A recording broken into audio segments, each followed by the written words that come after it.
না আদা মাদ্রাসা আদা জেনারেল ওয়ালা কাউর মতো কাউ চেনেন কাউতে ওর তো কাউ পাখির মধ্যে তো সবচাইতে ড্যাম দুটি তিনটে পাখি একটা বুতুম পেশা বাদুর সাইমসিয়া কাউ এরা তো একই জাতের মানে ওর কোনো বুদ্ধি শুদ্ধি নেই তাহলে কাউ নিজের আটা পছন্দ হয় না ময়ূরীর নাচন দেখেছে সবাই দেখতেছে ময়ূর খুব সুন্দর করে নাচে আর ও চিন্তা হলে যে আমিও পাখি ময়ূরও পাখি সবাই ওরে ঘিরে গোল হয়ে দেখে আমার দিকেও ফিরেও তাকায় নাহলে দেখলি আর ইটেল মারে ডেলা মারে তাহলে আমি ময়ূরীর হাঁটা শিখবো এইগুলো কতদিন চেষ্টা আছে ময়ূরীর হাঁটা দে ওর বেরেনে কি ওই কুলোবে নাকি ওর বেরেনে এসে ময়ূরীর হাঁটা শিখতে পারি নাই ওই কতদিন চেষ্টা হচ্ছে যে নিজের হাঁটাও ভুলে গেছে শেষে দেয় নেই আইডিও মহল্লা ভাই এরকম কাউর আটা দেখছে না কিন্তু সোজা হাঁটে না আইডিও মহল্লা ময়ূরীর আটাও শিখতে পারি না নিজের আটাও ভুলে গেছে আইডিও মহল্লা ভাই জিনারও শিখতে পারিস হুজুরও শিখতে পারিস আইডিও মহল্লা ভাই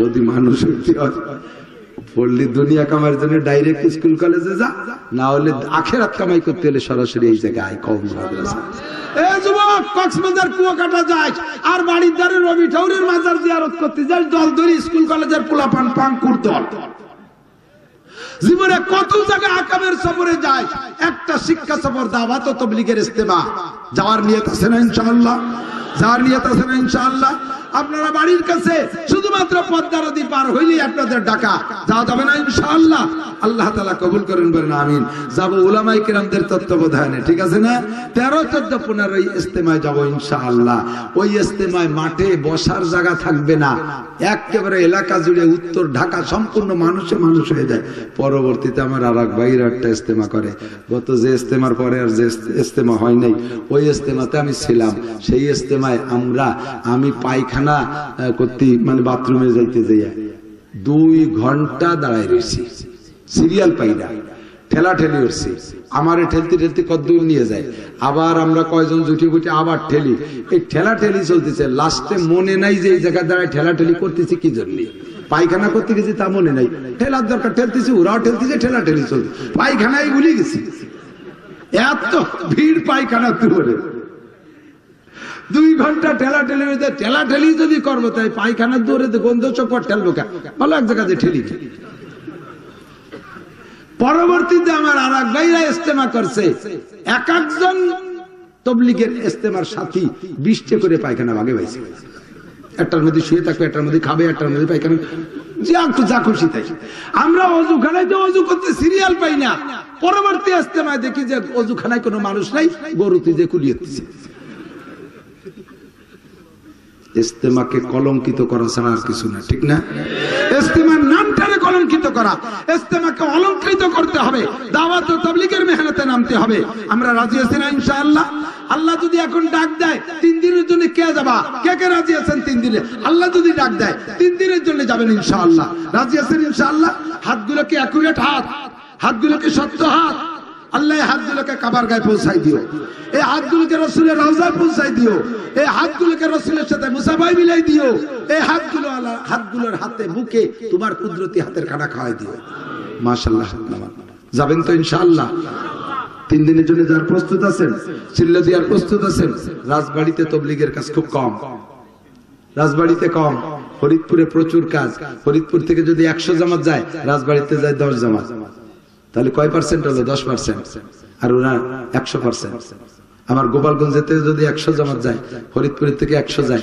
রাজবাড়িতে যদি 10 জামাত যায় তাহলে বৃহত্তর ফরিদপুরের একটা কলঙ্ক রাজবাড়ি আমরা রাজবাড়িতে একবার জামাত বাড়াবো ইনশাআল্লাহ রাজি আছেন ইনশাআল্লাহ যাওয়া যাবে না তাবলীগে ইনশাআল্লাহ তাবলীগে গেলে ঈমান তৈরি হয় ঈমানের প্রশিক্ষণ হয় তাবলীগে গেলে আমলের প্র্যাকটিস হয় আল্লাহ নবীকে আল্লাহ বলেন বাল্লিগ তাবলীগ করো নবী জিজ্ঞেস করে আল্লাহ তাবলীগ শুরু করবো কোন জায়গা থেকে আল্লাহকে আনজির আশিরাতাকাল আকরাবিন আগে বাড়ির মধ্যে তাবলীগ করো তোমার চাচারে কও তোমার দাদারে কও মুরব্বী যারা আছে এগিয়ে কও আগে প্রতিবেশী যারা আছে তাদেরকে আগে বলো আনজির আশিরাতাকাল আকরাবিন 25 জনের দাওয়াত দিয়েছে হুজুর 25 জনের দাওয়াত দিয়েছে বাসা একেবারে চিপ গেস্ট 1 নম্বরে মিস্টার আবু জাহেল 2 নম্বরে second class mister Abu Lahab 3 নম্বরে আবু সুফিয়ান তো পরবর্তীতে সাহাবা হয়েছে বলেন আলহামদুলিল্লাহ উহুদের যুদ্ধ পর্যন্ত আবু সুফিয়ান কাফের মক্কা বিজয়ের দিন পর্যন্ত আবু সুফিয়ান কাফের বদরের যুদ্ধে আবু জাহেল জাহান্নামী, উহুদের যুদ্ধের নেতৃত্ব দিয়েছে আবু সুফিয়ান।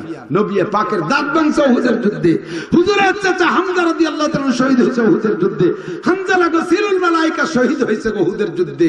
সেই যুদ্ধের নেতৃত্ব দিয়েছে আবু সুফিয়ান। এই লিডারও সেই দাওয়াতের মধ্যে রয়েছে। উতবা, সাইবা, ওলীদ ইবনে মুগিরা, ওমর আছে, আরো কয়েকজন আছে বড় বড় বাগা বাগা।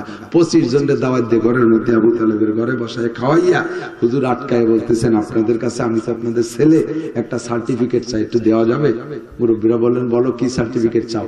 কয় যে আনা কাইফা মিনকুম, আমি আপনাদের কেমন সন্তান? চোর, গুন্ড, লুচ্চ, বদমাশ, মিথ্যাবাদী, ধোকাবাজ, ফাঁকিবাজ, লম্পট, বদমাশ, এরকম কেউ কিছু নাকি? আমি এই উল্টো পাল্টা করি নাকি? আমি আপনাদের কেমন ছেলে, একটা সার্টিফিকেট দেন, চলতে ফিরতে আমার একটু লাগে, একটা সনদ সাথে থাকলে ভালো হয়, একটা নিবন্ধন কার্ড থাকলে ভালো হয়, আইডি কার্ড। তো মিস্টার আবু জাহেল তো গভর্নর সৌদি আরবের। মুরব্বীরা সকলে বললেন, তুমি যেহেতু বিশ্ববিখ্যাত শিক্ষিত আবু জাহেল, ওর নাম তো তখন আবু জাহেল না, নাম হলো আমর ইবনে হিশাম, উপাধি ছিল আবুল হেকাম, জ্ঞানীদের পিতা। মুহাম্মদকে খুশি করার মতো একটা জবাব তুমি দিয়ে দাও। আবু জাহেল দাঁড়াইয়া এবার হুজুরের প্রশংসা করা শুরু করছে। এখনো পর্যন্ত হুজুর যে নবী এটা সার্কুলার দেনে, আজকে এখান থেকে সার্কুলার হবে। দাঁড়ায় বলতেছে আবু জাহেল, ভাতিজা তুমি তোমার সার্টিফিকেট চাইছো, তোমার সার্টিফিকেট দেওয়ার মতো যোগ্যতা আমাদের কাহার নাই। আমার এই মুরব্বীরা দায়িত্ব দিয়েছে তোমার এই কথার জবাব দেওয়ার জন্য। আমার ভাষা নাই তোমার জবাব দেওয়ার মতো, তুমি আমাদের মধ্যে কেমন সন্তান।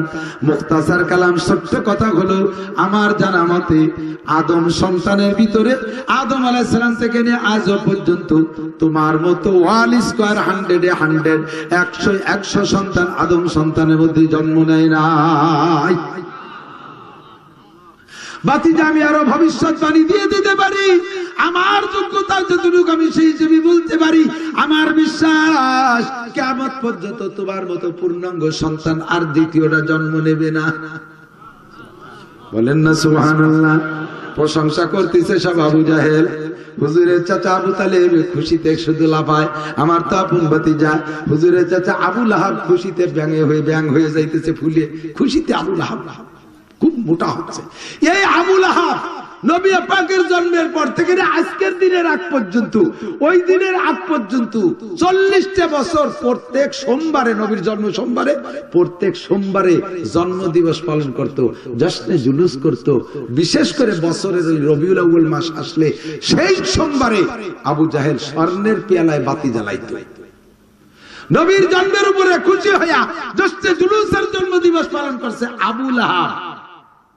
মুসলমানরা মুসলমান হওয়ার পরে, কাফেররা মুসলমান হওয়ার পরে আবু বকর, উমর, উসমান, আলী, তালহা, জুবাইর, বিলাল, আম্মার, সুহাইব, হাসান, হুসাইন, ফাতেমা, আয়েশা, খাদিজা, কেউ কোন নারী আর পুরুষ সাহাবা জীবনেও কোনদিন নবী পাকের জন্ম দিবস উপলক্ষে এই জশ্নে জুলুস করেন নাই, ঈদে মিলাদুন নবী করেন নাই। সমস্ত ঈদের শ্রেষ্ঠ দিন ঈদে মিলাদুন নবী। এটা সাহাবায়ে কেরামের কথা না, এটা তাবেঈনদের কথা না, এটা তাবেঈনদের কথা না, এটা চার ইমামের কথা না, বুখারী, মুসলিম, তিরমিজি ওয়ালার কথা না, আব্দুল কাদের জিলানী, মুঈনুদ্দিন চিশতি, নিজামউদ্দিন আউলিয়া, কুতুবউদ্দিন বখতিয়ার কাকির কথা নয়, এটা সরসিনের পীর সাহেবের কথা না, এটা সাদুর সাহেবের কথা না, এটা হাজী শরীয়তুল্লাহর কথা না, এটা কোরআন হাদিসের কথা না, এটা হলো আবু লাহাবের কথা। ও দোস্ত, হুজুরকে এই প্রশংসা করার পরে বলতেছে, চাচা জান আমি কি মিথ্যে কথা কই কোনদিন? কয় ভাতিজা তুমি মিথ্যে কথা বলে তুই তো জানোই না। তুমি যদি, আমরা তো দুপুরে খানা খেলাম, তুমি যদি কও যে এখন রাত 12টা, তাহলে রাত 12টা। সারা দুনিয়া সবাই দিন দেখতেছে, ওরা ভুল দেখতেছে। কে ঈসা বিশ্বাসের বিশ্বাস করে? তুমি যদি গভীর রাত্রে বলো এখন বেলা 12টা, তাহলে তাই আমরা রাত দেখি, ভুল দেখি। কত বিশ্বাস! তুমি যদি বলে এই পাহাড়ের আড়ালে জান্নাত আর ওই পাহাড়ের আড়ালে জান্নাত, 100 সত্য, আমরা না দেখলে আমাকে সোহের সমস্যা। তাহলে ফির তৈরি হয়ে গেছে না? নবী পাক এখন যে কথা বলবে সেই কথা বিশ্বাস করার মতো একটা পরিবেশ তৈরি হয়ে গেছে না? ধান লাগানোর জন্য মাটি টাটি একেবারে সুন্দর নরম হয়ে গেছে না? এখন কি ধান লাগাবে? কলেমার চারা লাগাবে। কি চারা? কলেমার চারা। লাগানোর আগে নবী পাক একটু আগাছা সাফ করতেছে। হুজুর বলেন, ইন্নাল্লাযীনা তাদউনা মিন দুনিল্লাহি লা ইয়াখলুকু যুবাবান ওয়া লা ইয়াজতামাউ লাহু ওয়া ইন ইয়াসলুবহুমুয যুবাবু শাইআন লা ইস্তানকিযুহু মিনহু যুফাত তালিব ওয়াল মাতলুব। মুরব্বি মহোদয়, এতদিন যার পুজো করছেন লাত উজ্জা মানাত হবল ও সে 360 খুদা সম্মিলিত হইয়া একটা মাসিও বানাইতে পারবে? জোরে কোন পারবে? তাদের গায়ের রং উঠে যায় বছরে একবার, তাও মানুষের রং দিয়ে লাগে। মাঝে মাঝে হাত পাও দুর্বল হয়ে যায়, তল দিয়ে বাঁশ বাঁধায় শরীর রা লাগে, কাইতে পড়ে যার ভাইতে চতুর্দিক দিয়ে বাঁশ বাঁধায় ঠেলে রা লাগে। এত বড় দুর্বল জৌফত আলিবুল মাতলুব বানাতি তো তারা কিছু পারেই না। জুবাবু সাইয়ান, তার নাক মুখ চোখ কান যদি মাসিতে খুলিয়ে নিয়ে যায়, লাইস্তান কি জুহু মিনু, মশা মাসির হাতে তেতা কাইডিও রাখতে হবে, তুই আমার নাকটা নিয়ে যাচ্ছিস কেটে তুই যা, এই কর ক্ষমতা আছে। কাজেই জৌফত তালিবুল মাতলুব, তোমরা ওরা সবাই দুর্বল। ও বাদ দিয়ে কুলু লা ইলাহা ইল্লাল্লাহ মুহাম্মাদুর রাসূলুল্লাহ, নবী পাক এই মজলিসে দাওয়াত দিয়ে দিলেন। যখনই বলেছে লা ইলাহা ইল্লাল্লাহ মুহাম্মাদুর রাসূলুল্লাহ, কলেমার দাওয়াত দিয়েছেন, তুফলিহুন, সফল হবা ভবিষ্যৎবাণীও দিয়ে দিলেন। সর্বপ্রথম এই কথার প্রতিবাদ করছে ওই লোকটা, যেই লোকটা 40 বছর নবী পাকের জন্মদিবস পালন করেছে, মিস্টার আবুল আহাব। শেষে এসে ডেকে বলতেছে, ইয়া কাসিস আলী হাজা জামাতানা তাব্বাল্লাকা, ইয়া কাসিস আলী হাজা দাওয়াতানা, ধ্বংস হয়ে যা কপাল পোড়া, আমাদেরকে খাওয়াই দেয় পাম্পট্টি দিয়ে এই কর জন্য বসায় রাখছো, তুমি ধ্বংস হয়ে যাও। সঙ্গে সঙ্গে আল্লাহ সূরা লাহাব নাযিল করে দিয়ে কয়, নবী তুমি মন খারাপ করো না, তাব্বাত ইয়াদা আবি লাহাবিন ওয়া তাব্বা মা আগনা আনহু মালুহু ওয়া মা কাসাব, আবু লাহাবের দুইটা ধ্বংস হয়ে যাক, এবং ধ্বংস হয়ে যাক আবু লাহাব, এবং ধ্বংস হয়ে যাক তার কোনো কিছুতে বাঁচাইতে পারবে না।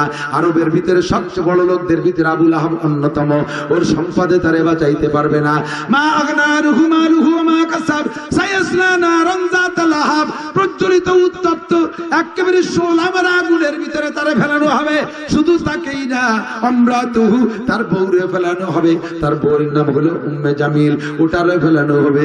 কেন কয় হাম্মালাতাল হাতাব, ওইটি হলো লাকড়ি বহন করতে। তার মানে নবী পাকের চলার পথে কাঁটাদার ডাল রেখে দিত, কাঁটা ফেলায় রাখতো। এই হাম্মালাতাল হাতাব, এই কাঁটা বহনকারী মহিলা জাহান্নামী। কিয়ামত পর্যন্ত লক্ষ লক্ষ মানুষে এই তাব্বাত ইয়াদার সূরা পড়বে, আর আবু লাহাব আর তার বউ উম্মে জামিলের উপরে বদদুয়া চলতে থাকবে। সবাই নবীর কলেমা গ্রহণ না করে বাড়ি চলে গেছে। যাইয়ে তো যার যার কায়দায় দুশ্চিন্তা করতেছে, কিন্তু আবু জাহাল তো গভর্নর, ও তো বসে থাকতে পারে না, পণ্ডিত। ও যাইয়ে বড় বড় কয়েকখান চিঠি লিখে বিভিন্ন দেশে পাঠাইছে, বড় বড় রাজাকে কাছে, যাতে আমাকে কাছে মোহাম্মদ দাওয়া খাইয়ে ওই জায়গা যে দাঁড়াতে না পারে। চিঠি যে যে এলাকায় গেছে সেই এলাকাতে নবীকে দেখার জন্য দলে দলে লোক আইছে, যে এই লোকটার সম্পর্কে এত বিরোধিতা, লোকটা কেমন একটু দেখিয়ে আসি। যেই যে জায়গা থেকে আসছে সেই আইছে, আর ফিরে যায় নাই, মুসলমান হয়ে গেছে। চতুর্দিক দিয়ে যখন এইভাবে ঠেকাতে দিয়ে ছড়াই ফেলতেছে, আবু জাহলকে কাজ ডাল লাগি। এই ইটালিরা তো নবীরা চেনত না, আমি চিনাই দিলাম। ওই রুমরা চেনত না, আমি চিনাই দিলাম। ওই ইরানিরা চেনত না, আমি চিনাই দিছি। সেই জায়গাতে দলে দলে এসে মুসলমান হয়ে যাচ্ছে। সর্বনাশ করছি, ঠেকাবো কি এরিয়া, ঠেকাতে যে ছড়াই দিলাম। আরো এখন ডাইকে মোহাম্মদ সাল্লাল্লাহু আলাইহি ওয়াসাল্লামকে বলতেছে, বাবা যা আবার হইছে তো বাপ ভালো দেখতেছি না, তোমারও রাত্রে ঘুম হয় না টেনশনে, আমাকে তোমারে কালকে কিভাবে মারবো ওই চিন্তায় আমাকে ঘুম হয় না, সবাই শুয়ে যাচ্ছে নিজেরা। কাজে জয়জমালের দরকার নেই, আমরা একটা কোয়ালিশন করি, একটা চুক্তি করি। বলেন কি হয় যে 6 মাস তোমার আল্লাহর ধর্ম চলবে দেশের, 6 মাস আমাকে দেবদেবীর ধর্ম চলবে, 6 মাস তুমি রাজা, 6 মাস আমি রাজা। এভাবে বাক করে চললি কেমন হয়? নবী কয়ে কাকা হওয়ার সময় মনে উঠলো কি এরিয়া।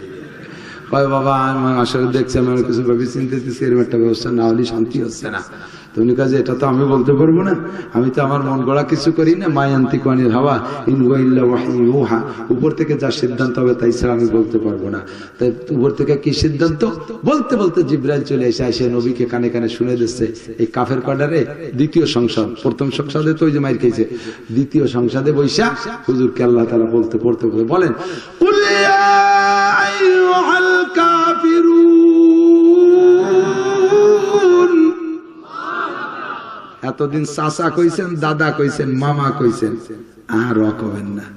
হে কাফেরের বাচ্চা কাফেররা, কুল বলো, নবী বলো, ইয়া আইয়ুহাল কাফিরুন, হে কাফেররা, ভালো করে জেনে নে, লা আবুদু মা তাবুদুন, তোরা যার ইবাদত করিস আমি কোনোদিন করি নাই, ওয়ালা আনতুম আবিদুনা মা আবুদ, আর আমি যার ইবাদত করি তাও তোরা কোনোদিন করিস নেই। এই যে যেটা চুক্তি হতেছিস এ হলো তোদের দুনিয়া টিকে থাকার একটা অপকৌশল, এর নাম ইবাদত না।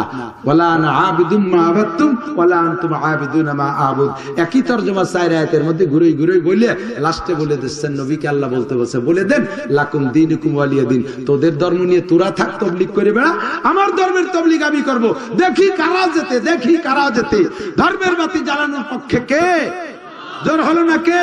ইউরিদুনা লিউতফিউ নূরাল্লাহি বিআফওয়াহিহিম ওয়াল্লাহু মুতিম্মু নূরিহি ওয়ালাউ কারিহাল কাফিরুন। চেরাগেরা কে ইজ্জত বার ফুরুজাত কাছে কাস্তব সনদ রে শশব সুজাত।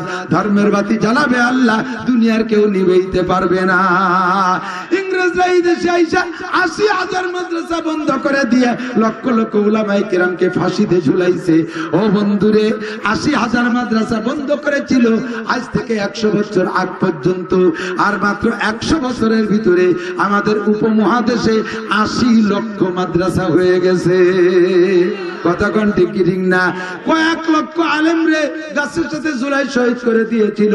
এখন বর্তমানে পৃথিবীতে ২ কোটির উপরে হাফেজ আছে খালি।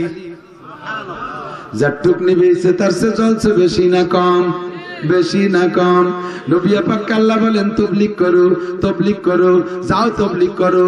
যদি তবলিগের ভিতর ত্রুটি করো তাহলে প্রমাণ হবে তুমি আমার রিসালাতের দায়িত্ব পালন করো নাই। তবলিগের অনেক শাখা আছে, একটা ব্যাটিং নিয়ে দাঁড়ে দাঁড়ে যাওয়া, আর একটা বসে বসে কিতাব লিখে উম্মতের কাছে পৌঁছাই দেওয়া, আর একটা তবলিগ মসজিদের মুয়াজ্জিন আজানের মাধ্যমে দেয়, আর একটা তবলিগ ইমাম সাহেব জুমার দিন বয়ান বক্তৃতার মাধ্যমে করে, আর একটা তবলিগ পীর সাহেবরা মুরিদদের মাধ্যমে করে, আর একটা তবলিগ আমরা বক্তারা মাঠে ময়দানে করি। সব তবলিগের মার্কাজ হলো, সব তবলিগের মার্কাজ হলো মাদ্রাসা। কথা বলেন ঠিক কি ঠিক না? মুয়াজ্জিন পয়দা হয় মাদ্রাসা থেকে, ইমাম পয়দা হয় মাদ্রাসা থেকে, পীর পয়দা হয় মাদ্রাসা থেকে, আমি নাসির পয়দা হই মাদ্রাসা থেকে, বন্ধুরে লেখক পয়দা হয় মাদ্রাসা থেকে। সব মুবাল্লিগ ওই জুবায়ের সাহেব পয়দা হয়েছে, জুবায়ের হয়েছে মাদ্রাসা থেকে। ওই কি বলা হয় সাদ সাহেব আলেম হয়েছে মাদ্রাসা থেকে। সমস্ত মুবাল্লিগদের কারখানা মাদ্রাসা। যদি কেউ মাদ্রাসা শিক্ষারে বাদ দিয়ে শুধুমাত্র তবলিগি পদ্ধতি যেটা আছে এইটাকে ইসলামকে টিকিয়ে রাখার মিডিয়া মনে করে, একমাত্র মাধ্যম, একমাত্র জরিয়া মনে করে, তাহলে ওই লোকটা গুমরাহ, ওই লোকটা পথভ্রষ্ট। মাদ্রাসার মাধ্যম ছাড়া শুধু তবলিগের মাধ্যমে দুনিয়ায় দিনকে পূর্ণ টিকিয়ে রাখা সম্ভব হবে না। হবে? কুরআন হাদিস ২৪ ঘন্টা পড়িয়ে পড়িয়ে বুঝিয়ে তাই পারতেছি না ভণ্ডদেরকে ঠেকাতে। কাদিয়ানি আয়েশা তারা গোলাম মোহাম্মদ কাদিয়ানির নবী বানাইয়া এদেশে হাজার হাজার উম্মত বানাই ফেলতেছে। ওদিকে হিজবুত তাওহীদের এক সেলিম বায়েজিদ খান পন্ডি, যার তলা হয়ে গেছে সন্নি, সে বায়েজিদ খান পন্ডি এসে আরাক ইসলাম বাংলাদেশে ভিতরে আবিষ্কার করে দিয়েছে। ওদিকে জীবন ভরে নামাজ পড়তে নাবির নিচে ছানা বাঁধে একদল পাঙ্ক এসে বহির পর্দায় আমিন করে সিটিয়ে করতে। এত ঠেয়াবো কি রে? ওদিকে পিসাবের ওই জায়গা গেলে, আর এক পীরের ওই জায়গা গেলে নারী পুরুষ একসাথে উঠা বসা করলে গোসল ফরজ হয়ে গেলে অজু ছোটে না। আছে না নাই? ডোল ডগর বাজলে আরে একসাথে বসে চুল নাচাই নাচাইয়া নারী পুরুষ যে গীত গাও, ওই যদি আল্লাহ রসুলের ইসলাম হতো তাহলে আমি ইসলাম গ্রহণ করতাম না। ওইরকম ইসলাম হতে পারে? সুর দিয়ে গান গাবার করতে আষাঢ় মাসে ব্যাংকের মধ্যে ওরকম যদি ইসলাম হইতো তাহলে এর নাম ইসলামই হতো না। ঢোল ডগর বাজাবাজি আর গীত গানের মধ্যে কোনো ইসলাম নাই। মক্কায় দেখলাম না, মদিনায় দেখলাম না, দেওবন্দে দেখলাম না, নিউটাউন করাচিতে নাই। সারা পৃথিবীর সহি ইসলামের কারখানা যে সব জায়গায়, তার কোনো জায়গা নাই। আর এই আকাম গুলো এসে জড়ছে বাংলাদেশে। সহি ইসলাম পাইতে হলে মাদ্রাসা শিক্ষার বিকল্প ঠিক সার্টিফিকেটের কোন মাদ্রাসা কাকে বলে শোনেন? মাদ্রাসায় দেশের আপনি ছেলেরা আলেম হওয়ার জন্য না, আলেমদের একটা ইউনিফর্ম আছে না, পুলিশের চাকরি করলে তার একটা ইউনিফর্ম মানে ডিপার্টমেন্টাল পোশাক, ডিপার্টমেন্টাল পোশাক আছে না, আর্মির একটা পোশাক আছে, বিডিআর পোশাক আছে, পুলিশের আলাদা পোশাক আছে।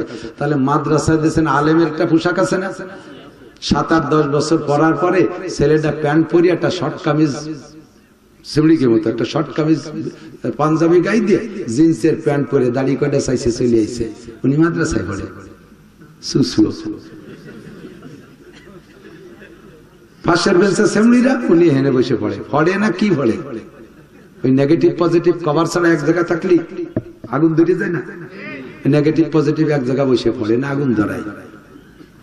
এই আকামের কারখানার নাম মাদ্রাসা না, কথা বলেন, আকামের কারখানার নাম মাদ্রাসা না। তোর মাদ্রাসায় পড়ে যদি দাড়ি চাস্তি মনে চায়, তুই মাদ্রাসার শিক্ষারে কলঙ্ক করতেছিস, বেরো এই জায়গাতে যা, স্কুল কলেজে পড়, সে জায়গায় ল্যাংটা হয়ে থাকলেও কেউ কিছু কবে না। মাদ্রাসায় পড়ে টুপি পড়তে মনে চায় না, ঝাঁকড়া চুল, মাদ্রাসায় পড়ে প্যান্ট পরে জিন্সের প্যান্ট, মাদ্রাসায় পড়িয়া স্টার জলসা জি বাংলা, তোরে মহাকাশ আর উপগ্রহ ওয়া ভর্তি হয়ে না যা লাগে। আয় আমার ক্লাসে আয়, আয় যে পড়াইতে আছি সূরা ইয়াসিনের ভিতরে ওয়াশামসু তাজরি মুস্তাকাররিল্লাহ যালিকা তাকদিরুল আজিজিল আলিম, আমি পড়াইছি ওর ভিতরে। তোর মহাকাশ আর এই সৌরজগৎ আর ওই কক্ষপথ ও সব আমি পড়ে থুইছি। পায়ে জায়গা কইয়ে কি হবে? স্টেজে বসে ওই কি কয় তারকা কোথায় থাকে, গ্যালাক্সি গ্যালাক্সি এই কয়টা করতে পারলি মনে করছো বিখ্যাত হুজুর চলে আসে। বাবা বিজ্ঞান জানে, ও বিজ্ঞান জানে, তুমি অজ্ঞানী হয়ে যাচ্ছে। এই পাবলিকে পড়াই কি হবে? এতক্ষণ পড়াইছে যা তাই, ওযু ভাঙ্গার কারণ, নামাজ ভাঙ্গার কারণ, এই কথাগুলো হলো উম্মতের দরকার। কতক্ষণ ঠিক না? তোর গ্যালাক্সি পড়ার আমার দরকার নাই, ও গ্যালাক্সি না পড়লেও যার দরকার সে উড়ে বেড়াচ্ছে। তুই গ্যালাক্সি পড়ে জীবনে সাথে যেতে পারবি? তোর আব্বা গেছে, তোর দাদা গেছে, বাংলাদেশের প্রধানমন্ত্রী তাই যায়নি, তোর অভরি লাভ কি? যা বললি কাজে লাগবে তাই ভরা, কতক্ষণ? আর তা ভরিয়ে যদি আমল না করতে পারিস, তোর মাদ্রাসায় ভর্তি করেছে কোন চোর? যদি কেউ মাদ্রাসায় মান্যত করেন আল্লাহর কাছে, আল্লাহ আমার একটা ছেলে দিলে মাদ্রাসায় পড়াবো, তাহলে যে মাদ্রাসায় দিলে ওই রকম হয়, ওই রকম মাদ্রাসায় দিলে আপনার ওই ছেলে মান্যত পূর্ণ হয়নি, আপনার মান্যত পুরো হবে না। আপনি দেশের যার দুনিয়ার সার্টিফিকেট কামাই করার জন্য যান, সার্টিফিকেটের জন্য হাই স্কুলে দিয়ে দেন, একটু ফোকাস শুরু হচ্ছে। ওই দিয়ে চাকরি করতে পারবে না, ও চাকরি হচ্ছে সরকার, ও চাকরি, ও চাকরিতেও নয় না। আধা মাদ্রাসা আধা জেনারেল, ও হলো কাউর মতো। কাউ চেনেন? কাউতে ওর তো কাউ পাখির মধ্যে তো সবচাইতে ড্যাম দুটো তিনটে পাখি, একটা ভুতুম পেশা, বাদুর, সাইমসিয়া, কাউ, এরা তো একই জাতের, মানে ওর কোনো বুদ্ধি শুদ্ধি নেই। তাহলে কাউ নিজের আটা পছন্দ হয় না, ময়ূরীর নাচন দেখেছে সবাই দেখতেছে, ময়ূর খুব সুন্দর করে নাচে, আর ও চিন্তা হলে যে আমিও পাখি, ময়ূরও পাখি, সবাই ওরে ঘিরে গোল হয়ে দেখে, আমার দিকেও ভিড়েও তাকায়, নাহলে দেখলি আর ইটেল মারে, ডেলা মারে। তাহলে আমি ময়ূরীর হাঁটা শিখবো, এইগুলো কতদিন চেষ্টা আছে, ময়ূরীর হাঁটা দে, ওর বেরেনে কি ওই কুলো বেরি, ওর বেরেনে এসে ময়ূরীর হাঁটা শিখতে পারি নাই, ওই কতদিন চেষ্টা হচ্ছে যে নিজের হাঁটাও ভুলে গেছে। শেষে দেয়নি আইডিও মহল্লা ভাই, এরকম কাউর আটা দেখছে না, কিন্তু সোজা হাঁটে না, আইডিও মহল্লা। ময়ূরীর আটাও শিখতে পারি না, নিজের আটাও ভুলে গেছে, আইডিও মহল্লা ভাই। জিনারও শিখতে পারিস, হুজুরও শিখতে পারিস, আইডিও মহল্লা ভাই। যদি মানুষ পড়লি দুনিয়া কামার জন্য ডাইরেক্ট স্কুল কলেজে যা, না হলে আখেরাত কামাই করতে হলে সরাসরি এই জায়গায় কওমি মাদ্রাসা। পারবেন তো ইনশাআল্লাহ? আছেন তো ইনশাআল্লাহ? আল্লাহ তাআলা কবুল করুক, বলেন আমিন। অনেক কথা বলছি, প্রায় 2 ঘন্টা হয়ে গেছে, আপনাদেরও কষ্ট দিচ্ছে, আমিও কষ্ট করছি। দেশেন তো মাদ্রাসায় কিছু দেবেন তো ইনশাআল্লাহ? দেবেন তো ইনশাআল্লাহ? আমি মেলা টাকা চাই না, হজের নিয়ত আছে কে? হজের নিয়ত আছে? আছে আছে, কার কার দেই হজের নিয়ত? আমি 5 বার গেছি আলহামদুলিল্লাহ, আল্লাহ কবুল করুক। আপনাদের পকেটে কি 100 টাকা আছে হজ উপলক্ষে জমা দেওয়ার মতো? বেশি টাকা না, এই টাকা দিয়ে আল্লাহ তাআলা বাকি টাকার ব্যবস্থা করে দেবে। যাবে আপনাদের কাছে হজ উপলক্ষে 100 টাকা, আল্লাহ এই 100 টাকার বিনিময়ে 5.5 লাখ টাকার জোগাড় করে দাও। একটু কর না আমিন। যাও তালবে আলিমরা যাও, হজের উপলক্ষে 100 টাকা, হজের উপলক্ষে 100 টাকা। কয় ছাত্ররা কবে এক দিয়ে নামো, হজের উপলক্ষে 100 টাকা দেবে, দেবে অনেকেই দেবে ইনশাআল্লাহ। ও দেখেন হজ, আহা বুড়ো মানুষ, আল্লাহ দেখো, আল্লাহ হজের জন্য কি পাগল, বুড়ো মানুষ উনি 100 টাকা দেওয়ার জন্য রেডি হয়ে গেছে। আর যদি 100 না থেকে 50 দিলেও দোয়া হবে ইনশাআল্লাহ, না থাকলে 10 টাকা দিলেও হবে ইনশাআল্লাহ। হজ উপলক্ষে এখন যা দেবেন এটার জন্য এই আখের রাত্রে দোয়া হবে ইনশাআল্লাহ। আল্লাহ তুমি তৌফিক দাও। আমার মা বোনরা পর্দার আড়ালে আপনারাও হজের নিয়ত করে কিছু কিছু পয়সা দিয়ে দেন, কিছু কিছু পয়সা দিয়ে দেন হজের নিয়তে। আল্লাহ তাআলা এই টাকার বিনিময়ে হজের টাকা জোগাড় করে, যদি হজের টাকা জোগাড়ের আগে আপনার মারাও যান, মহব্বতের কারণে আল্লাহ তাআলা কবুল হজের নেকি আপনাকে দান করবে। আল্লাহ তাআলা আপনাকে কবুল হজের নেকি দান করবে। দেন দেন দেন, 10, 20, 50, 100, 500 যার যেমন তৌফিক আসে দিয়ে দেন হজের টাকা, হজের টাকা। যাও যাও, তুমিও যাও, এই বরাবর যাও, অনেকেই দেবে। আল্লাহুম্মা সাল্লি আলা মুহাম্মদ, আল্লাহুম্মা সাল্লি আলা মুহাম্মদ।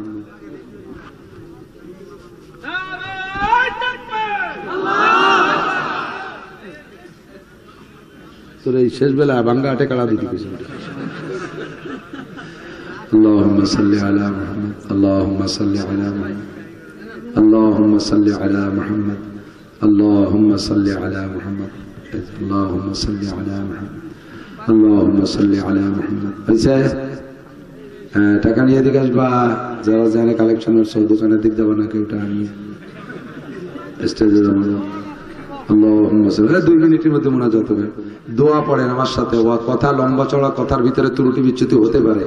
হাদিসে আসছে এই দোয়াটা পড়লে মজলিসের ভিতরে যদি কথা এলোমেলো হয়, আল্লাহ তাআলা তার কাফারা করে দেন। সুবহানাল্লাহি বিহামদিহি, সুবহানাল্লাহিল আযীম, সুবহানাকাল্লাহুম্মা বিহামদিকা, আস্তাগফিরুকা, আশহাদু আল্লা ইলাহা ইল্লা আনতা, আস্তাগফিরুকা ওয়া আতুবু ইলাইক।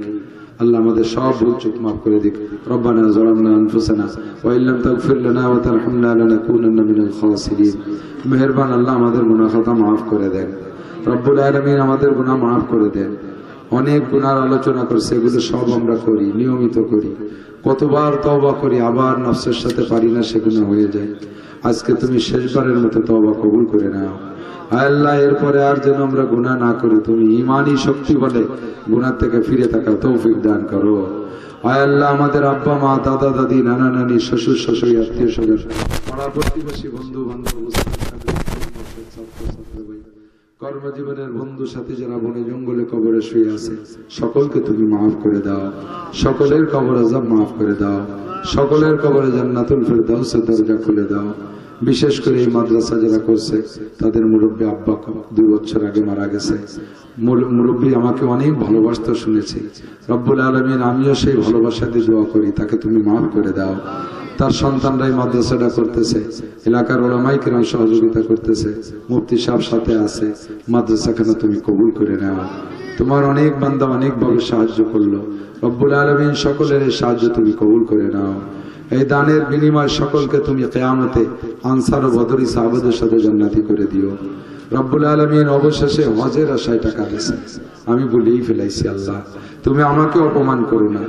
রব্বুল আলামিন, তুমি যদি এনাদের সকলকে হজের আসবাব জোগাড় করে দাও, তোমার মক্কা মদিনার কোনো অপমান হবে না।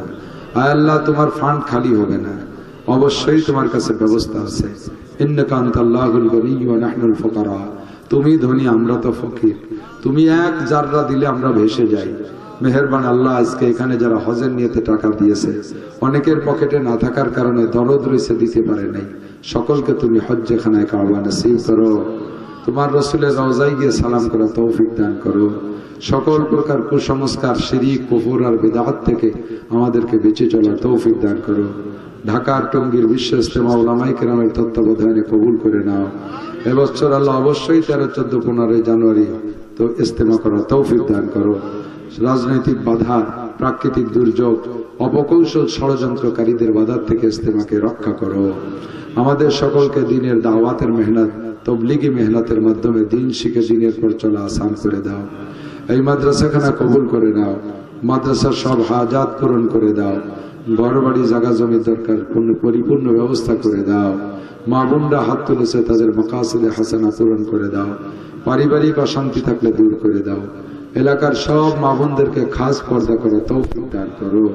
মেয়েদের থেকে, মা বোনদের থেকে আমাদের নেক সন্তান হাদিয়া দাও, নেক সন্তান হাদিয়া দাও।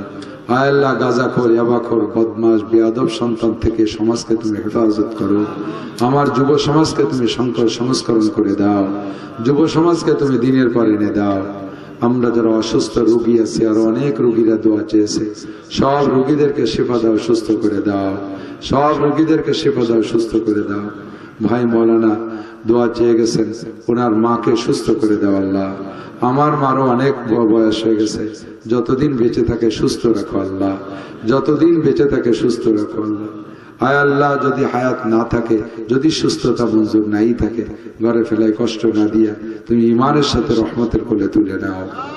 আয় আল্লাহ, আমাদের দোয়া তোমার হাবিবের তুফালে কবুল করে নাও।